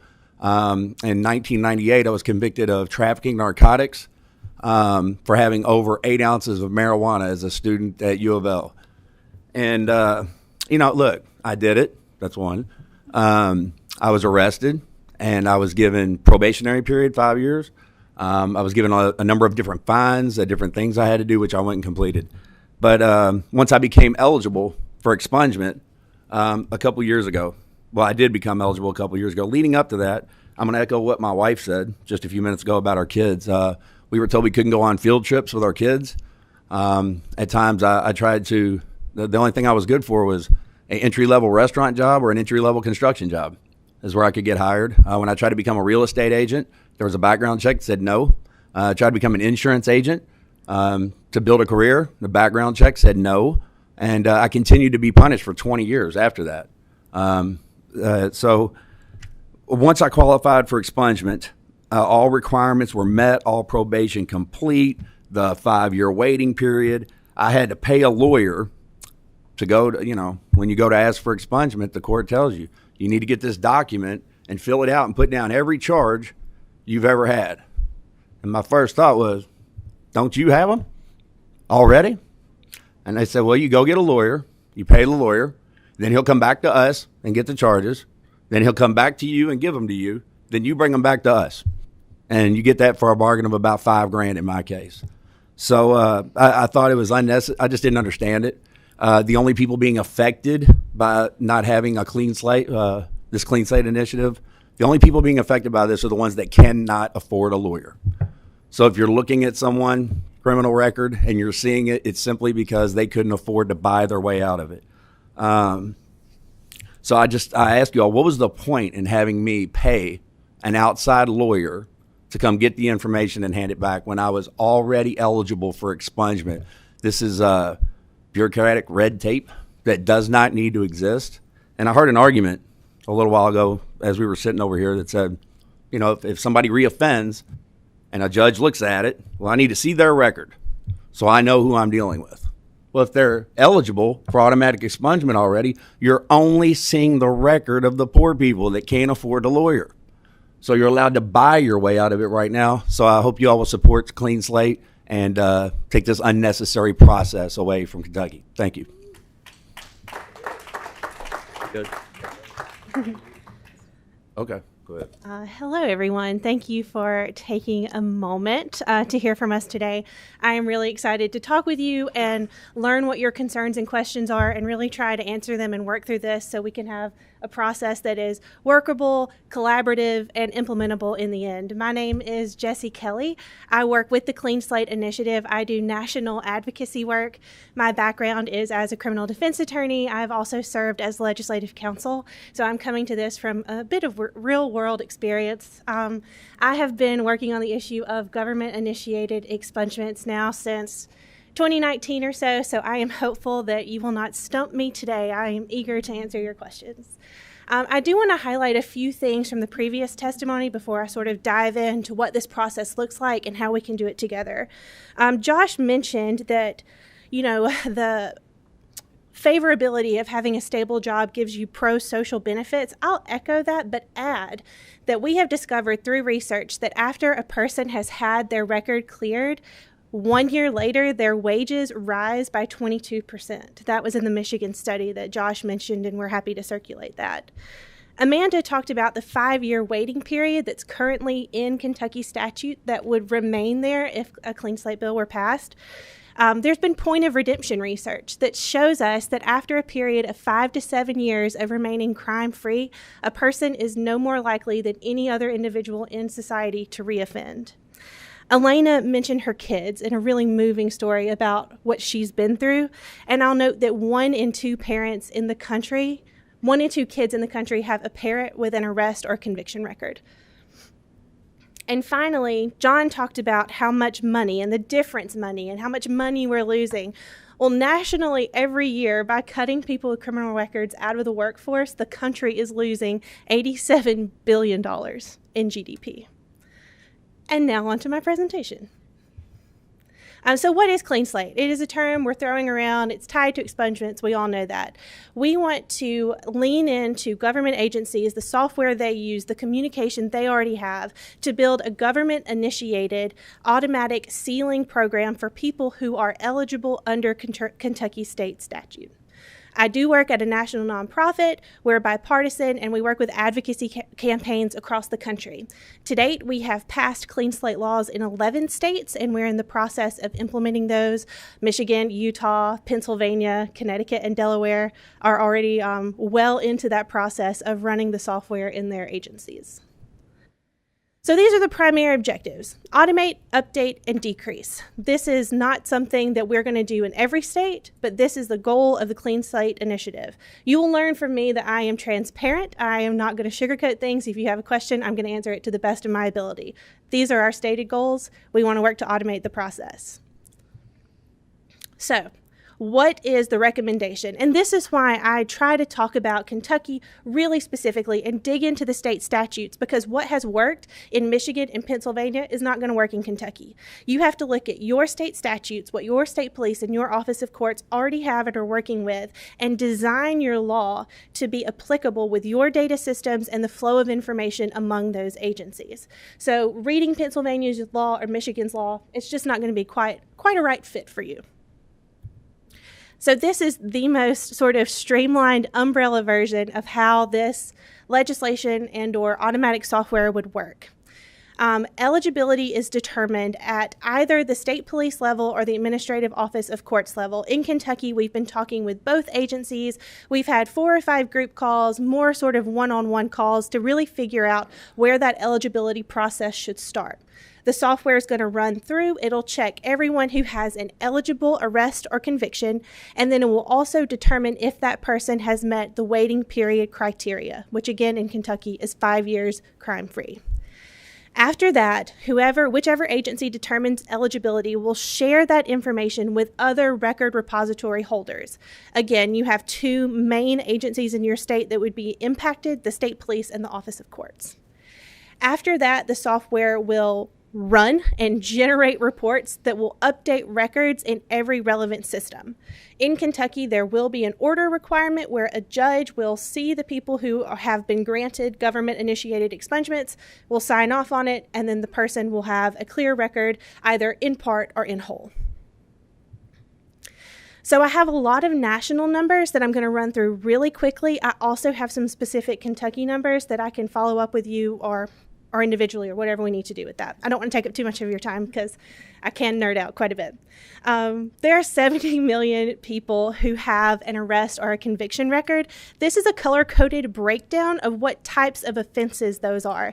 So you'll see the largest number of people have a nonviolent misdemeanor conviction with no other felonies on their record.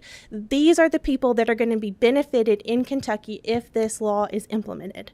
And right now, if you automate your current state statute, 500,000 people in Kentucky. I'm a lawyer, not a mathematician. 500,000 people in Kentucky will benefit from Clean Slate. This is, again, a state-by-state breakdown. We have an interactive data dashboard. We have our own data scientists on our team. I'm happy to go in as deep as you want to go in this, but this is sort of the breakdown of how many convictions there are in the country. Kentucky falls somewhere in the middle. And again, you'll see the light blue being the biggest number of cases that you have in the state. So that is nonviolent misdemeanor convictions. Okay, I think I have more, but I'm going to stop there for questions. Thank you all so much. Thank you, Jesse. I appreciate that. Representative, anyone else need to present? That's it. Okay. We do have some questions. I'm deciding which order to go in here. Can I ask a quick question? Yeah, Chairman, go ahead. Thank you so much, Representative Moser, for your presentation. And Senator Westerfield and I enjoyed a conference with Clean Slate back in the spring where we learned a lot about this. And I had a question about our current law on non-conviction records. Is that process automated at this moment, or if I have a dismissal on my record or I've been arrested, wasn't convicted, that is not automated at this point. I still have to file a petition to get that removed. Is that correct? Yes. Okay, that's what I thought, but I just wanted to make sure I was correct about that. Senator Berg, and we've got 3 questioners here, and then I wanted to have Judge Ward come up if she's still here because she had signed up to speak. Thank you. We have 11 minutes, or 9 minutes before natural resources starts, so please be exceptionally brief. Senator Berg. Thank you, Mr. Chairman. Thank you. This is an amazing presentation. I think this is an awesome idea. However, I'm going to be just a little picky because I'm finding that we get numbers presented in the State House that do not seem realistic, and I don't believe them. So, sir, when you say 8% of people who apply, only 8% recidivate, whatever the word is, whereas people who don't apply, it's up to 82%. I will tell you that's a self-selected group. The validity of that data is very limited. So I just, coming from a background of science, I'm just tired of some of the data that were presented here. So I'm just going to say I wouldn't present that data again. It's a self-selected group. I think the idea is amazing. Thank you. Representative Dietz. Thank you. When we found out this was going to be presented, I received a lot of phone calls from our clerk, our Commonwealth attorney, our county attorneys with some concerns. The one that I heard from our Commonwealth attorney was that this is also, we're going to expunge if they haven't paid back any part of the monetary condition, so restitution. And if I'm correct in that, what was pointed out to me is this could be inconsistent then with Marcy's law, which is a victim's rights law, and under that it says that the victim is entitled to full restitution. So I'm just wondering how we can make that or change that. And one thing I'm thinking about is flagrant non-support. They deserve to get their child support, but if we're going to, depending on how they're paying it back, and then it's expunged, we're going to allow them to rack that up again. So I'm just kind of concerned about how do we reconcile that then with Marcy's law. Sure, I have the answer for you. Okay. It is not going to be an issue. When a person completes their sentence, right now it includes paying all fines, fees, and restitution before that sentence is deemed complete. So the clean slate waiting period would not begin until a person's sentence is complete, which means they have completed their fines and fees and restitution obligations to the court. I understand the concern, particularly with restitution. We have seen in other states, specifically Pennsylvania, they passed an amendment to their clean slate bill that said fines and fees would not be a barrier to eligibility. That's not something we're talking about at all in Kentucky right now. But if that were to come up, Pennsylvania still removed restitution from that question, and none of the monies were deleted or removed from obligation. They simply were not a barrier anymore. So I can continue kind of going down what ifs, but the short answer is for Kentucky, this is not an issue. Senator Schickel, and then Judge Ward, after they're done answering, you can come on up. Thank you, Mr. Chairman. A couple of things. First of all, I find a big disconnect between the testimony and the facts in the bill. One of the things that Josh, it's good to see you again. Welcome back to Kentucky. And Amanda, it's good to see you too. I forget where you're at, but I always enjoy working with you. See you looking so well.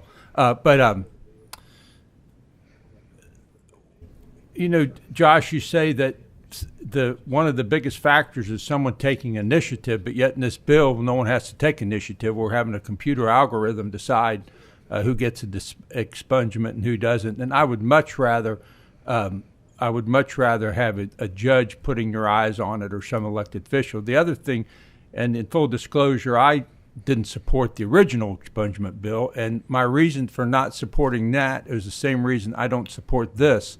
And it's never been mentioned in any testimony, and I think it's very important, is that who are we to say that small businesses or a little old lady or somebody that's hiring somebody or someone that wants to do a background check on somebody they're bringing into their business, who are we to say that the government can hide that from us? I don't understand that.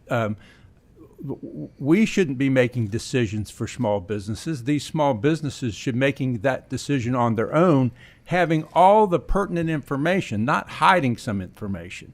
And, you know, I've been to a couple of these reentry fairs myself, and one thing that I see is that there's so many businesses just begging to hire people with records. In fact, there's not enough people with records applying for the job. That's what I hear. You know, Chris McDaniel, our budget chairman, he has a concrete company.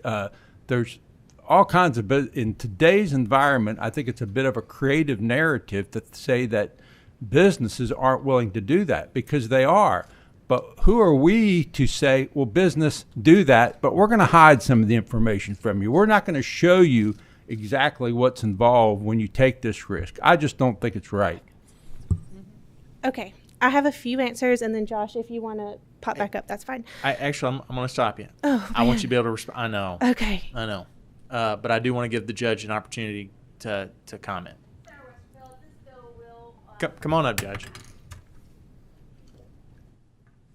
I appreciate it. Thank you so much. Since I only have about 3 minutes to talk, and I've never been able to get anything done in 3 minutes, I would like to maybe have an opportunity to speak at another time if you have another meeting about this. I will say that I'd love to talk to Representative Moser a little bit more about it, because this bill does dramatically change the current state of the law. The information I'd like to share with you is a lot more than I can just say in a couple minutes. I think there's more information you need. If it comes back up during the interim, absolutely. Thank you. If it comes up during session, absolutely. Thank you so much, sir. But I do encourage you to speak Yes, to Representative I will. Moser, Thank you so much. the Clean Slate folks. Thank you so much. Appreciate it. Yeah. Do either of you want to take the last 2 minutes and say anything? Yes, please. You have. I'm going to give you a minute and a half because I've got to make an announcement. That's perfect. So first off, I would say that for the Class D nonviolent convictions that are eligible under your current Clean Slate law, prosecutors keep a non-public copy for their records. So judges would be able to see those erased Class D conviction records in a sentencing hearing, for instance. So that is part of that. Arrests and non-convictions are also a key part. A bunch of people would benefit from having their record automatically cleared if they were arrested and never convicted. So that's one of your things. If, you know, that's a little bit different. That's thousands of people. And then it is difficult to remain crime-free after you've been convicted and may be released from sentencing to maintain compliance with all of the probation or parole systems. And so I don't think that's not a person taking initiative. I think a person has to work really hard to remain crime-free and compliant. If I could just Yes, quickly, just quickly respond to Senator Schickel. I had that same concern initially. I thought, you know, small businesses, they absolutely have they should have the opportunity to know about who they're hiring. But then, you know, when we really started digging into this, I thought, who are we to question the courts and the punishment that has been given to these individuals for their mistakes? So it goes both ways. The business owners can absolutely interview individuals like they would anyone else to see if they are, an employee that they want to hire. But we have a court system, and we have the sentences that they give out to individuals for their crimes. So, I think that maybe we should let individuals serve out their sentence and get on with their life. That is the point of corrections. So, thanks. Thank you. Thank you, Representative. Thank you, Jesse. I appreciate it. Members, that concludes our agenda for today. It was cram-packed. I appreciate your time. And I know some folks are heading to the next meeting, but I wanted to let you know our next meeting, the next Judiciary meeting, is 2 weeks from today. It's a quick turnaround. August 3rd at 11 a.m., presumably in this room. With that, we are